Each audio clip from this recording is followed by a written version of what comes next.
நடமாடும் ஐஸ் பெட்டி. 2 விஷயம், 2 பயன் இருக்குது. சொல்லட்டுங்களா? ஒன்று வந்து ஐஸ்கிரீம், இன்னொன்று பூ.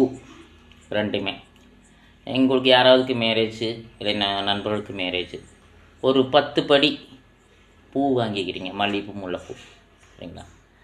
வீட்டிலேயே வாங்கிட்டீங்க. வீட்டில் இருக்கிற வரைக்கும் குளிர்சாதன பெட்டியில் இருக்குது. வெளியே போகும்போது எப்படி அதை எடுத்துகிட்டு போனால், பூவை எடுத்துகிட்டு போனால் அந்த காற்றுலையே விரிஞ்சு போயிடும், சரிங்களா?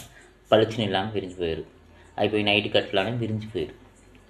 நான் எப்படி இருந்தாலும் ஒரு கல்யாணத்துக்கு ட்ராவலிங் பண்ணுறது 100 கிலோமீட்ரு, 50 கிலோமீட்ரு, 150 கிலோமீட்ரு, இந்த மாதிரி தூரமாக தான் மண்டபம் இருக்குது. எந்த பகுதியில் இருக்குதுன்னு தெரியாது.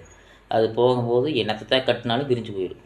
அதுக்கு என்ன வேணான்னா நடமாடும் ஐஸ் பெட்டி ஒன்று ஆர்டர் பண்ணிக்கோங்க. அந்த ஐஸ் பெட்டியை இணைக்கிற பாருங்க, சரிங்களா? அதை நீங்கள் எடுத்துகிட்டு போய் ஒரு விடிய காலையில் 5-6 மணிக்கு கல்யாணம் போது நைட்டு ஒரு 12 மணிலேருந்து கட்டுறக்க ஆரம்பிக்கலாம். 100 கிராம் எடுத்து 2 பேர் 3 பேர் கட்டிக்கிட்டே இருக்க உள்ளே வச்சு ஃப்ரெஷ்ஷாகவே இருக்குது. கட்டிட்டு மறுபடியும் அந்த ஐஸ் பெட்டிக்கிலேயே வச்சிடலாம். ஒரு சிலது கரண்ட்டில் சார்ஜ் பண்ணி இருக்குது, ஒரு சிலர் உள்ள ஐஸு.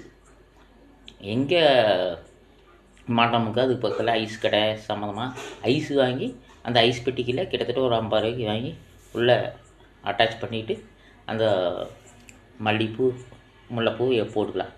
நம்மளுக்கு கட்டும்போது ஃப்ரெஷ்ஷாகவே இருக்குது. காலையில் எழுந்திரிச்சு வைக்கும்போதும் ஃப்ரெஷ்ஷாக இருக்குது. அது நல்லது. இன்னொன்று பார்த்திங்கன்னா ஐஸ்கிரீம், சரிங்களா?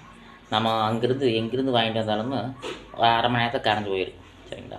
அந்த ஐஸ் பெட்டியில் கிட்டத்தட்ட 100-150 பீஸு, சரிங்களா? எவ்வளவு இப்போ 6 லிட்ரு 10 லிட்ரு 12 லிட்டர் இருக்குது, சரிங்களா? அந்த மாதிரி ஐஸ் பெட்டி அளவு. அதுக்கு தகுந்த மாதிரி ஐஸ்கிரீம் ஆகிட்டு வாங்கிட்டு வந்து வச்சுட்டு நம்ம வரக்கூடிய உறவினர்களுக்கு கொடுக்குறதுக்கு பெட்டராக இருக்குது, கரையாமல் இருக்குது, சரிங்களா?